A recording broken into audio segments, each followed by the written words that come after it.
नशा मुक्ति, पर्यावरण एवं हवाओं में फैल रहे प्रदूषण का संदेश देने के लिए मुंगेली के एक युवा शिक्षक संतोष गुप्ता 33 जिले की साइकिल यात्रा पर निकले हैं। 10 दिनों में 18 जिलों की यात्रा करते हुए 1800 किलोमीटर यात्रा पूर्ण की और आज वे गरियाबंद पहुंचे। इस दौरान उन्होंने लोगों को पर्यावरण के प्रति जागरूक करते हुए पेड़ बचाव का संदेश दिया। छत्तीसगढ़ के मुंगेली जिले के रहने वाले संतोष गुप्ता एक शिक्षक हैं।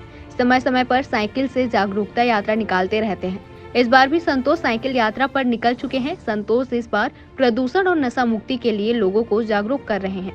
प्रदेश के सभी 33 जिलों की साइकिल यात्रा में निकले हैं।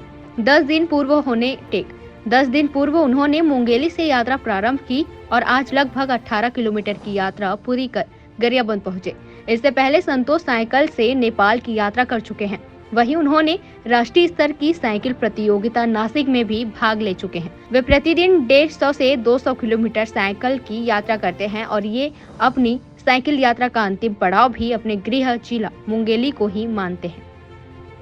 महंगाई से बच सकते हैं और दुर्घटना से बच सकते हैं और आने वाले समाज को, बच्चों को हम प्रेरणा दे सकते हैं कि आप साइकिल चलाओ, जिससे हमारा पर्यावरण अच्छा रहेगा, दुर्घटना से बचेंगे, महंगाई से बचेंगे और हमारा स्वास्थ्य बहुत अच्छा रहेगा।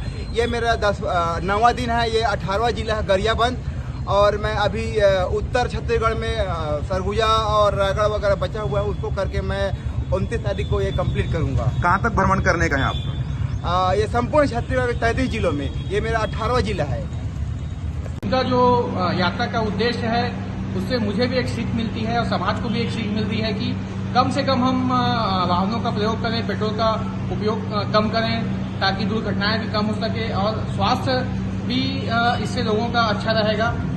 और इनका जो यात्रा का उद्देश्य है वह बिल्कुल बहुत सराहनीय है और ये पूरे छत्तीसगढ़ के 33 जिलों में पूरी साइकिलिंग से यात्रा करेंगे और एक संदेश दे रहे हैं लोगों को कि नशा से दूर रहें, मोबाइल से दूर रहें